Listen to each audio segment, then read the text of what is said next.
February 1945. Europe was in ruins, but the war was far from over. Though Allied forces had crossed the Rhine and Soviet troops were closing in from the east, the Nazi regime still clung to power. The British Royal Air Force, under Air Chief Marshal Sir Arthur "Bomber" Harris, sought to deliver a decisive blow to Germany's industrial and psychological capacity to fight. Their target, Dresden, a city famed for its Baroque beauty, porcelain, and art, but also for its railway links feeding the Eastern Front. In the cold night air of Lincolnshire, hundreds of RAF aircrews assembled around their Lancasters. Among them stood men of No. 101 Squadron, based at RAF Ludford Magna, a unique and secretive unit tasked with using special electronic equipment to jam German radar and communication signals. Their aircraft carried not only bombs but a classified system known as Airborne Cigar, or ABC, designed to disrupt the Luftwaffe's night fighter control network. The operation demanded precision, secrecy, and courage. The briefing room was tense. Maps of Saxony were spread across tables, dotted with red ink marking target zones. "Tonight," the commanding officer began, "we strike the heart of Dresden. The objective is to cripple German transport and morale." Many airmen exchanged uneasy glances. Dresden had little heavy industry, and its reputation as a cultural capital weighed heavily on some. But orders were orders, and Bomber Command's mission was clear: to hasten the war's end through fire and force. As night fell on February 13th, engines roared to life across the tarmac. The Lancasters, four-engine giants armed with 10 500-pound bombs each, rolled down the runway one by one, their navigation lights blinking into the darkness. Ground crews saluted as the aircraft lifted into the frozen air. Over 700 bombers from 1, 3, 5, and 8 groups formed up in tight, disciplined streams. The men of 101 Squadron flew near the rear, their ABC operators monitoring German frequencies and reporting interference back to base. Navigator to pilot, heading 210. Altitude steady at 19,000 feet. The intercom crackled as the aircraft climbed over the channel. Below, a sea of darkness stretched toward the continent. Somewhere out there, enemy night fighters waited, guided by radar operators of the Kammhuber line. But tonight, the British had the advantage, or so they believed. By the time the bombers crossed into German airspace, the moonlight had vanished behind a thick cover of smoke and cloud. Over the Ruhr Valley, the first wave of American bombers had struck earlier that day, and fires still burned far below. Now it was the RAF's turn. From their base radios, controllers monitored hundreds of aircraft moving east in a precise, deadly rhythm. Yet even with discipline and technology, the chaos of war always found a way to intrude. At 22:15 hours, the first Pathfinders from 8 Group reached Dresden and dropped target indicators, bright flares designed to mark the aiming point for the main force. Witnesses later described the sky as a web of fire, illuminated by flares, searchlights, and exploding shells. The German flak batteries opened up, filling the sky with tracer fire. In the bomber stream, crews tightened their formation, knowing that a single deviation could mean disaster.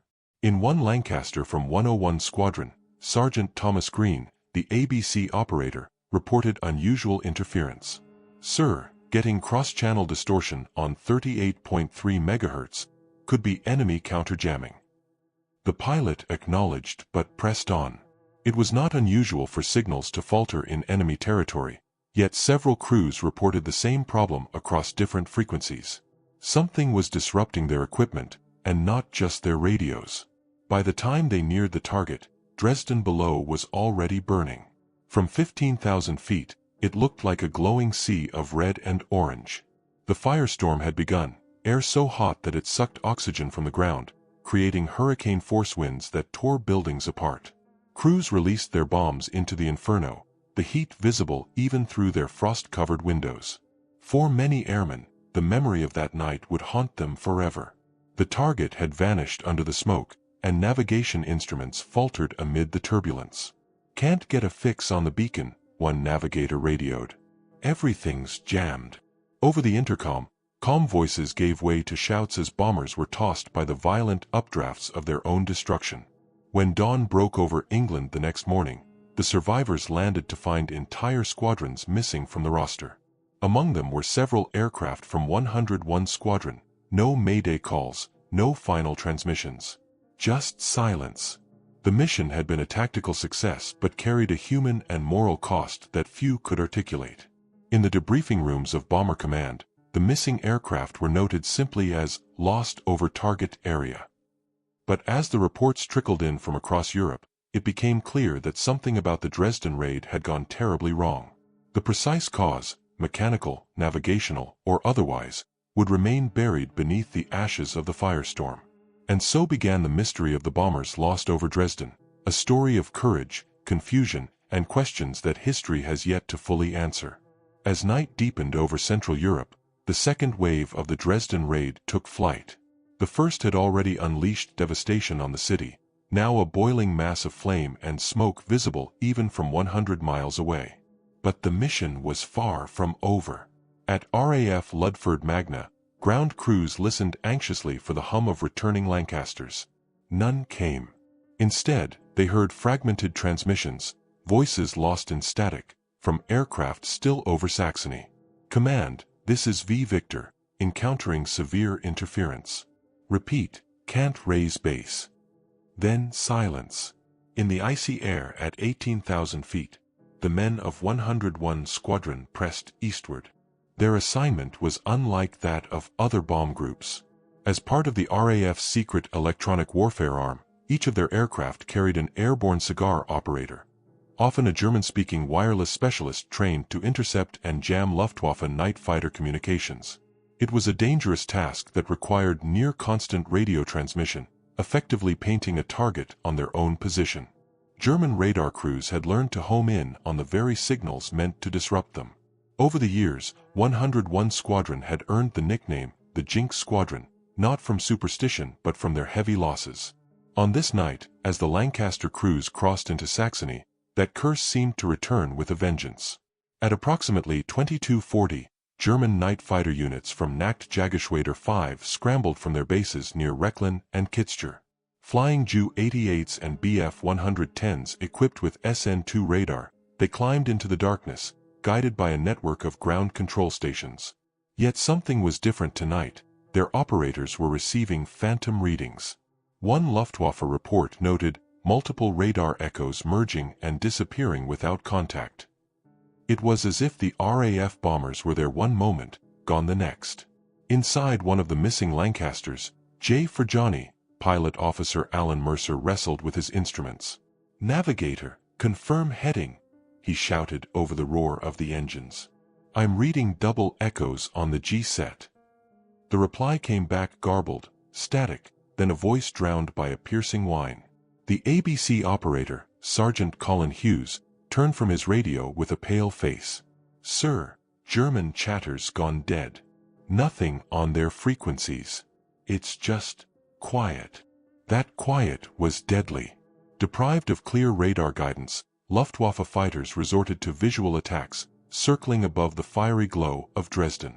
They could see the silhouettes of bombers reflected in the inferno below. What followed was chaos. A Bf-110 from NJG-5 intercepted part of the returning stream and fired into a formation of 101 Squadron Lancasters. 2 were confirmed downed near Freiburg, but several others simply vanished from German tracking. Meanwhile, in the operations room at High Wycombe, Bomber Command headquarters, radar controllers watched as aircraft icons winked out one by one from their plotting tables. "Lost contact with 6 from 101, an officer reported to Group Command. No distress signals. Last known position, 30 miles south of Dresden." Weather reports showed unexpected turbulence, updrafts from the Firestorm reaching heights of over 15,000 feet. The extreme heat and wind shear could flip aircraft like paper in a gale. Yet experienced crews like those of 101 were trained for turbulence. Mechanical failure alone didn't explain the sudden radio silence. Something had cut through their network, a blackout across multiple channels. At 23:05, Flight Lieutenant David Rees, piloting K for King, made his last transmission. Flak heavy, navigation unreliable. Getting strange pulses through the receiver. His voice was tense but calm. Then, Abruptly, it stopped mid-sentence. No explosion. No mayday. Just a hiss. When the second wave of bombers returned to England in the early hours of February 14th, their crews staggered from their planes in silence. The ground crews could smell the acrid smoke of Dresden still clinging to their flight suits. They spoke of the unearthly light, the turbulence, and the communications blackout that struck just as they neared the target. It was like flying through hell, one gunner recalled. Everything was red. The instruments spun wild, and you couldn't hear anything but static. Debriefing officers recorded the testimonies, noting repeated references to signal distortion, instrument failure, and unknown interference. Engineers checked the surviving aircraft. None showed consistent faults in their equipment. The ABC systems, though complex, were functioning normally before and after the raid. The mystery deepened. In Germany, meanwhile, Luftwaffe night fighter logs revealed something equally puzzling. Multiple claims of RAF bombers sighted near Dresden that were never confirmed as kills, and radar contacts that appeared where no wreckage was found. Post-war researchers would later suggest that intense heat and rising air currents disrupted both Allied and German radar systems. But others suspected the presence of experimental German electronic defenses, prototypes tested in the war's final months. For the families of those lost in 101 Squadron, explanations were scarce. Telegrams simply read, "Missing, presumed killed in action." But within Bomber Command, quiet inquiries began. Had Dresden's unique conditions, the firestorm, the countermeasures, the weather, created a perfect storm that swallowed aircraft whole? Or had something else happened over the burning city? As dawn rose over Lincolnshire, the empty dispersal points at Ludford Magna told the story better than any report could. Several crews were gone, their fates uncertain, their call signs never heard again. And yet, in the intelligence files stamped "secret," a single line stood out from the night's logs.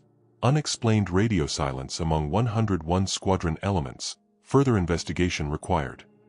The official record would soon close, but the questions had only just begun. By midnight, Dresden had become an inferno. The first and second waves of RAF Lancasters had ignited a firestorm so violent that it tore oxygen from the air, drawing in hurricane-force winds that reached more than 150 miles per hour. The medieval city, once called the Florence of the Elbe, was engulfed in an apocalyptic glow visible from over 100 kilometers away. In the skies above, the third wave of bombers circled, waiting for their Pathfinder signals to break through the dense smoke. But by now, the city was no longer a map coordinate, it was a burning vortex. Among the bombers still overhead were the men of 101 Squadron.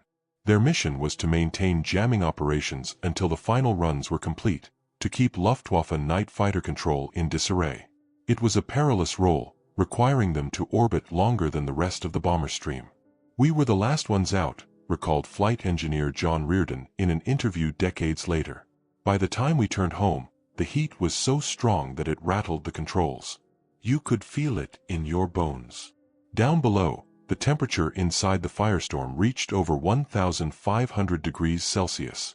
Asphalt streets liquefied, and entire blocks were lifted into the air by the suction winds. Pilots flying at 18,000 feet reported flames rising to their altitude, a phenomenon unheard of in any previous bombing campaign. Air crews struggled to hold their course, their altimeters swinging wildly as air pressure fluctuated. At 0:15, the radio network erupted in chaos. Multiple squadrons began transmitting at once, shouting over each other through static. Navigator to base, losing control, heat distortion affecting readings, then silence. A few minutes later, another transmission, "Flak is minimal but turbulence severe," were being pulled off course. It was followed by garbled coordinates that never matched any known position. What the crews didn't know was that the firestorm itself had generated its own weather system, a self-sustaining cyclone of hot air, smoke, and debris that extended miles into the upper atmosphere. The updrafts could lift heavy bombers like toys, flipping them upside down or tearing control surfaces clean off. In one case, an aircraft from 156 Squadron was later found over 40 kilometers off course, its instruments frozen at a climb rate that should have been impossible for a loaded Lancaster. For 101 Squadron, the situation worsened as the ABC jamming systems began to fail. Operators reported total loss of signal, not just enemy chatter, but their own base frequencies. Sergeant William Foster's log, recovered posthumously from his flight bag, included the final scribbled words, "All frequencies dead. Static only. Sky lit like day." After that line, nothing more. Back in England, the control rooms at Bomber Command headquarters grew tense. The returning streams from 1, 3, and 5 groups were staggered to prevent collisions on approach, but by 2:30, the expected aircraft from 101 Squadron were overdue. "They should have crossed the coast by now," an officer muttered over the plotting table. "Where the hell are they?" Technicians rechecked their radar scopes, hoping for the blips that never came. Meanwhile, survivors from the earlier waves described scenes of aerial chaos. Some spoke of losing sight of entire formations in seconds, as if the smoke had swallowed them whole. One rear gunner remembered seeing a row of navigation lights below him, steady in formation, before they flickered out one by one. No explosions, no trails, just blackness. "It was like they flew into the fire and never came out," he said. At dawn, reconnaissance flights from RAF Benson were dispatched to photograph the target area. The images revealed Dresden in ruins, a landscape of ash, flame, and shattered stone. But among the debris, no sign of downed bombers could be clearly identified. Intelligence analysts noted this anomaly in their after-action report, wreckage inconsistent with the number of aircraft reported missing. Possible loss over extended radius. That extended radius covered more than 200 square miles of eastern Germany, forested terrain, mountain valleys, and rivers swollen by melting snow. The odds of locating aircraft in that terrain were minimal, especially amid the destruction and the retreating German front lines. Still, the families of the missing would wait months for any word, clinging to hope that their loved ones had parachuted out and been taken prisoner. In the days that followed, rumors spread among air crews about what had happened over Dresden. Some blamed the Firestorm's updrafts, others suspected that the ABC systems had been compromised or jammed by a new German technology. There were even whispers of friendly interference, the idea that overlapping electronic countermeasures from multiple Allied aircraft might have disrupted their own navigation. Whatever the cause, the official record remained brief and cold: aircraft missing. Presumed lost over target area. Yet among those who had flown that night, few accepted such simplicity. The Dresden raid was unlike any before it, an operation that had crossed not only physical boundaries, but moral and technological ones as well. In a letter written years later, Air Vice Marshal Robert Sondby reflected on that night: "We achieved total devastation, but at a price no one could quite measure. In the fire, truth itself seemed to vanish." As news of the missing 101 Squadron crews reached home, questions grew louder within Bomber Command. How could so many aircraft vanish without a trace in an area that was, quite literally, burning bright? The answers would not come from Dresden's ashes, but from what investigators would find, or fail to find, in the days ahead. The morning after the Dresden raid, ash drifted across the Elbe River like falling snow. The city lay in silence, a skeletal ruin still smoldering beneath a blanket of smoke. From the air, reconnaissance pilots saw only blackened rubble where entire neighborhoods had stood. But within Bomber Command, attention shifted not to what was destroyed, but to what was missing. 6 aircraft from No. 101 Squadron, along with 42 men, had not returned. No distress calls, no crash reports, no confirmed kills by the Luftwaffe. Just an absence. At RAF Ludford Magna, the mood was grim. The aircrews who survived stood in the freezing dawn light, watching the empty dispersal bays where their comrades' Lancasters had been parked only a night before. Intelligence officers gathered in the briefing hut, piecing together the scattered radio logs and flight paths. "We've got intermittent transmissions up to the target," one officer said, then total silence across multiple channels. The signals had not faded gradually, they had vanished all at once. To the men of 101 Squadron, this was more than routine loss. Their aircraft carried top-secret ABC equipment, and their operators, often fluent in German, were specially trained to intercept and confuse Luftwaffe night fighter control. Losing so many of these specialists in one operation raised alarms at the highest level. 2 days later, on February 16, RAF photo reconnaissance units flew over Dresden again to assess damage. Their cameras captured a sea of ruins, yet analysts noted something odd in the post-mission report: no discernible bomber wreckage within primary target zone. Possible dispersal beyond area of coverage. Simply put, there were fewer visible crashes than the number of aircraft reported missing. Behind the front lines, German rescue and police units documented hundreds of downed aircraft from various raids, but none matched the serial numbers of 101 squadrons missing Lancasters. The most plausible explanation, that they had fallen in the firestorm itself, didn't satisfy investigators. Even in total destruction, fragments were usually found: twisted metal, engines, or identification plates. Here, there was almost nothing. Meanwhile, debriefings of returning airmen revealed a disturbing pattern. Several crews from other squadrons described seeing sudden blackouts in their radar scopes and radio sets at precisely 0:20 hours, the time the missing aircraft were last known to be over Dresden. One pilot from 460 Squadron stated, "It was as though a curtain dropped over the airwaves. Nothing got through, not even Morse." British intelligence analysts began to suspect the involvement of German countermeasures. Reports captured from Luftwaffe records mentioned a new radar jamming technology under development by Telefunken, codenamed Kettenhund, chain dog. It was believed to interfere with Allied navigation systems such as G and H-2S radar. Whether Kettenhund had been deployed in Dresden remained uncertain, but it offered a tantalizing clue. Another theory pointed to the weather itself. The Dresden firestorm, meteorologists explained, had produced extreme atmospheric distortions, waves of heat and ionized particles that could disrupt radio signals and radar reflections.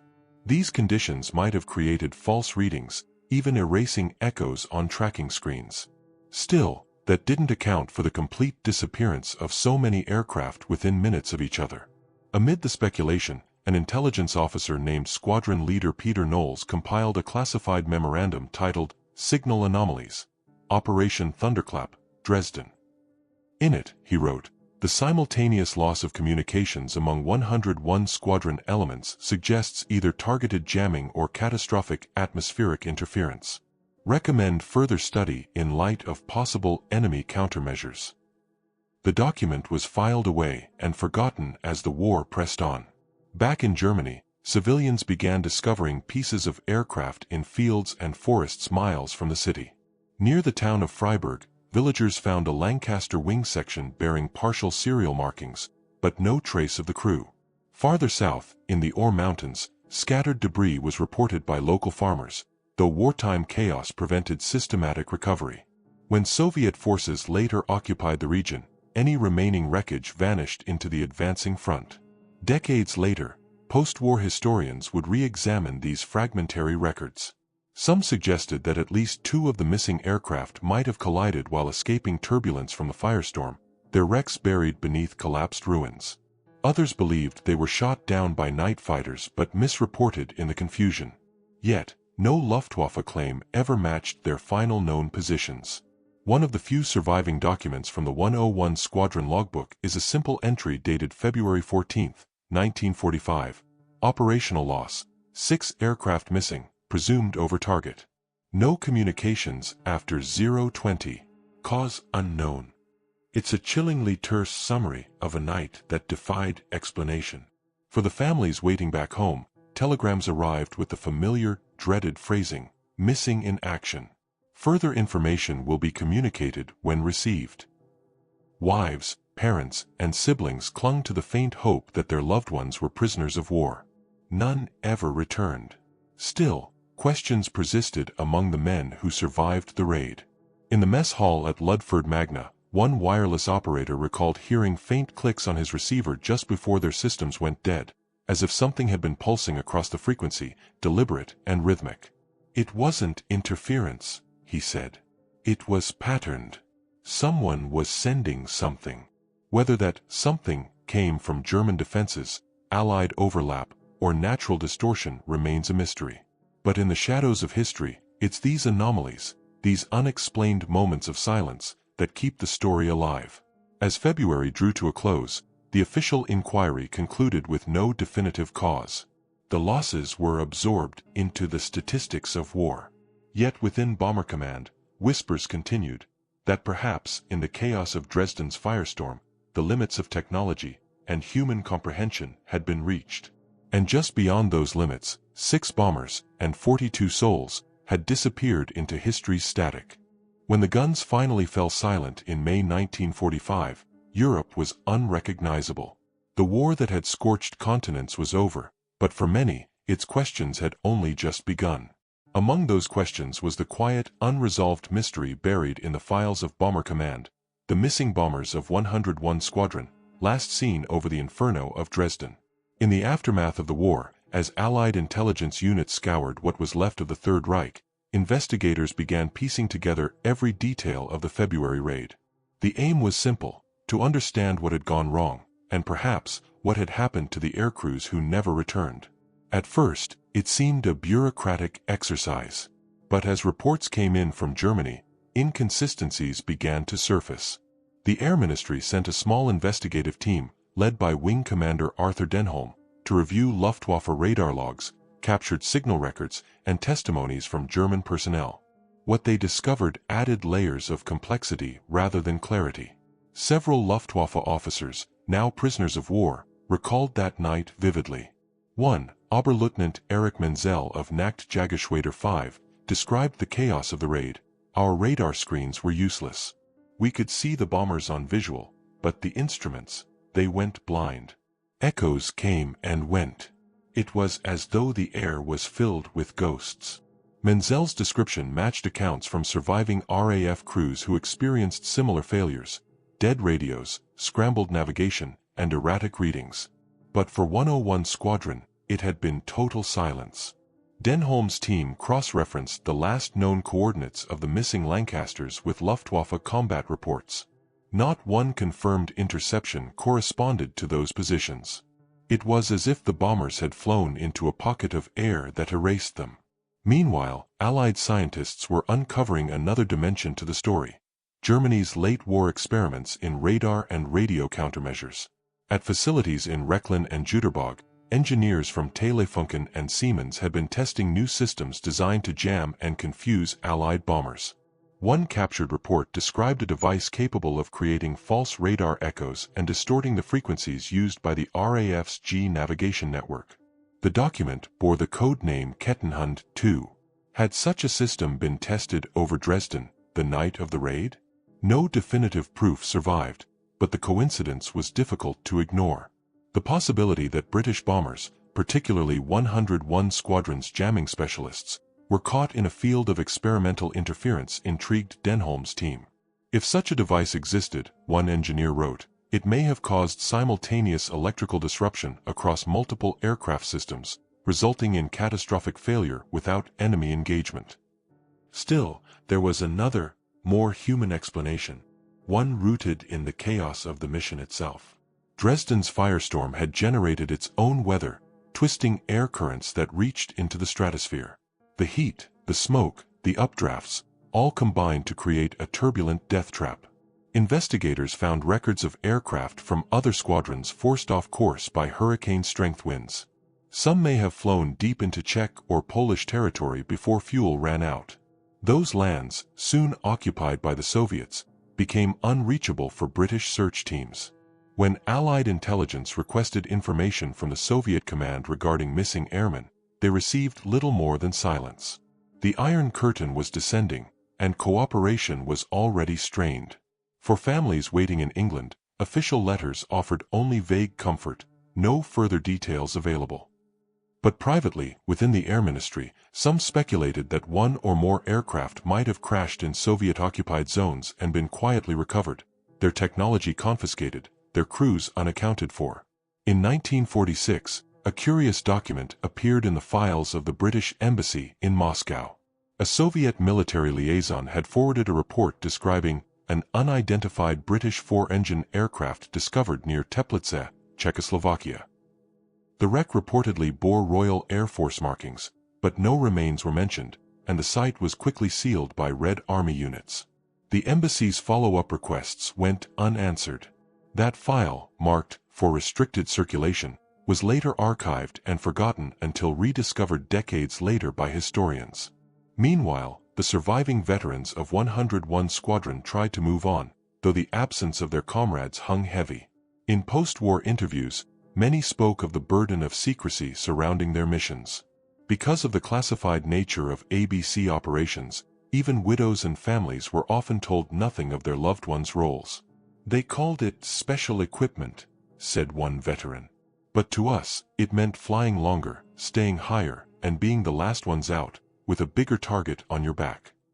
The official post-war assessment, compiled in 1947, offered multiple possible explanations: atmospheric interference, navigational error, enemy night fighter attack, or crash within the Firestorm. But it concluded with a phrase that offered no closure: evidence insufficient to determine final cause. Over the years, fragments surfaced: a twisted piece of fuselage unearthed in Saxony, an engine block in a forest near Chemnitz. None could be conclusively matched to the missing aircraft. Each discovery, though, reignited speculation. Some believed the truth lay buried under Dresden's rubble. Others thought the bombers had strayed across the border and met their fate elsewhere. Even in the age of radar and precision warfare, the night skies of 1945 still held mysteries, pockets of confusion and silence that swallowed men whole. As historian Max Hastings would later write, the destruction of Dresden was not only a tragedy of fire but of forgetting. Within the flames, history itself burned, including those who vanished without trace. For the families of 101 Squadron, that forgetting was personal. Decades after the war, their sons' names remained carved in stone at the Runnymede Memorial, a monument to those with no known grave. But even monuments cannot silence questions. What truly happened to the 6 bombers of 101 Squadron that night? Swallowed by storm, technology, or human error? The trail of evidence was growing cold, yet one final investigation, buried deep within the archives, would shed light on what little remained. More than 70 years have passed since the night the skies over Dresden burned. Yet the story of the RAF bombers lost in that inferno continues to haunt historians, veterans, and the descendants of the missing crews. What began as an operational mystery, 6 aircraft unaccounted for amid a successful but controversial raid, evolved into a decades-long search for answers buried beneath ash, politics, and the fog of war. In the 1950s, long after the official files were sealed, a few determined families began their own investigations. Among them was Margaret Hughes, the sister of Sergeant Colin Hughes, an airborne cigar operator aboard Lancaster Me 367, J for Johnny. She wrote letters to the Air Ministry, the Red Cross, and even to the British Embassy in Prague, seeking any trace of her brother. Each reply was polite but inconclusive: no information available on the aircraft's fate. Presumed lost over target area. Yet, in 1958, Margaret received a tip from a Czech journalist who claimed locals near Teplice had once spoken of a crashed British bomber discovered by Soviet troops in early 1945. A story eerily consistent with that forgotten embassy memo. Her inquiries went unanswered, but the rumor refused to fade. In later years, amateur historians retraced the supposed crash site, interviewing witnesses who recalled seeing a large aircraft burning in the woods during the final months of the war. Some fragments of aluminum were found, likely post-war scrap, but no serial numbers, no proof. Still, the possibility lingered that at least one of the missing 101 Squadron aircraft had gone down outside the official target zone, its secrets buried by the advancing front. By the 1960s, the British government had quietly declassified portions of Bomber Command's after-action reports. Within them, one file stood out: AI Report 2123, Radio and Navigation Failures, Operation Thunderclap. It detailed signal disruptions, unexplained radar dropouts, and untraceable interference coinciding precisely with the loss of 101 Squadron's aircraft. The report's conclusion remained cautious. The cause may have been meteorological, mechanical, or hostile in origin.